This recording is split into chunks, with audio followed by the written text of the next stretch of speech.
Este problema creo que es más texto de lo que necesariamente tendría que ser. Porque, en esencia, ¿qué nos están preguntando?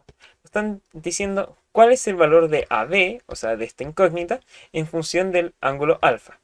¿Sabes cuánto mide este cateto? ¿Por qué cateto? Bueno, porque como es un techo, podemos decir que esto cae verticalmente y forma un ángulo de 90 grados. Entonces, este cateto, que es AC, va a medir 25, porque 5 por 5, 25. Entonces, como conocemos un ángulo que es alfa, porque nos están pidiendo que dejemos expresada la respuesta de AB en términos de ese ángulo, es como si supiésemos cuánto mide alfa. Sabemos la medida de otro cateto, de otro lado de este triángulo rectángulo, entonces podemos trabajar con las razones trigonométricas, que en este caso nos van a servir para encontrar el valor de la t, que es la hipotenusa. Para eso, ¿qué relación trigonométrica relaciona el cateto adyacente con la hipotenusa?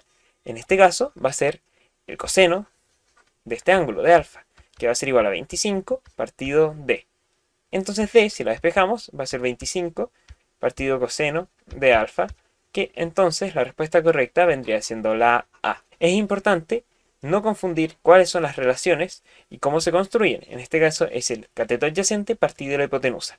Y con eso podemos despejar fácilmente el valor de AB y así obtener el valor de lo que se nos está pidiendo.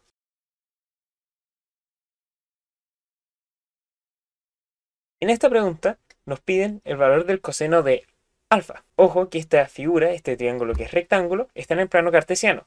Entonces tenemos que moverlo para encontrar las medidas correctas, porque este cateto que es adyacente no mide 4, sino que es la diferencia entre este 1 y este 4, que vendría siendo 3, y lo mismo para este cateto que está al opuesto de alfa, que va a ser 6, que es la medida entre 7 y 1. Por lo tanto, ¿cuál es el coseno de alfa? ¿Qué nos falta acá? Nos falta la hipotenusa, y para eso calculamos con teorema de Pitágoras. ¿Cómo? Si d es nuestra hipotenusa, esto va a estar al cuadrado, va a ser igual a 6 al cuadrado más 3 al cuadrado. Esto va a ser igual a 36 más 9, que eso en esencia va a ser igual a 45. Y si ahora aplicamos la raíz, que va a ser raíz de 45, esto es lo mismo que decir raíz de 9 por 5, que es lo mismo que decir 3 raíz de 5. De esa forma, sabemos que la hipotenusa es 3 raíz de 5.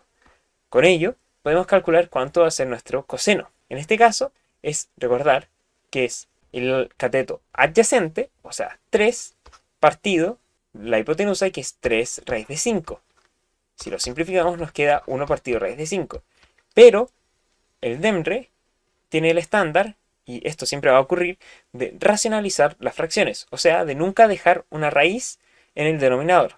Por lo tanto, para racionalizar esto tenemos que amplificar por esa raíz, como si estuviésemos amplificando por un 1, porque si nos damos cuenta, esto va a quedar raíz de 5 por raíz de 5, que es como si estuviésemos amplificando por nada, por 1. Pero esto nos permite expresar este raíz de 5 y de esa forma, a modo de que sacamos la raíz del denominador, la dejamos en el numerador, pero así encontramos nuestra respuesta correcta, que es la A. No confundir en este ejercicio que el cateto mide 4 y 7, ni tampoco cómo calcular el coseno, que es el adyacente partido de la hipotenusa.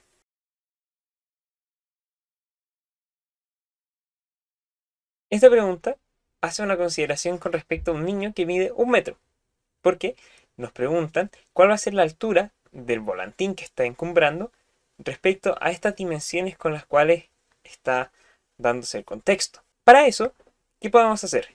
Nos podemos olvidar por mientras de este 1 metro, pero que al final lo tenemos que sumar, ¿ok? Entonces no nos olvidemos de eso. Pero lo que sí nos importa es calcular cuál sería la medida de esta altura, si se quiere, que le podemos decir k, así sumarle a esa k un 1 y encontrar la altura que es la que nos están pidiendo. ¿Cómo podemos hacer eso? Bueno, podemos darnos cuenta que tenemos un triángulo rectángulo.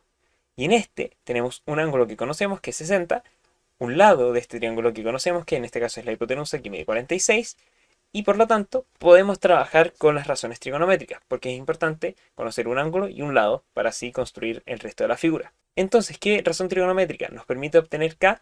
En este caso es el seno de 60, dado que relaciona el lado opuesto, que vendría siendo k, partido la hipotenusa, que es 46. Si despejamos k, esto nos va a quedar 46 por el seno de 60, es notable, tiene un valor preciso y exacto, que en este caso es raíz de 3 partido 2. Eso es igual a k. Podemos simplificar este 2 con este 46, me queda 23, o sea 23 raíz de 3 es nuestra respuesta con respecto a la altura del triángulo. Porque para tener la altura respecto al suelo que se encuentra el volantín y no con respecto a la mano del niño, tenemos que sumarle un 1, que es la que se encuentra aquí la respuesta. Ojo con ese distractor, que era importante considerar esta altura, que es la que no estamos calculando, pero sí después tenemos que considerar.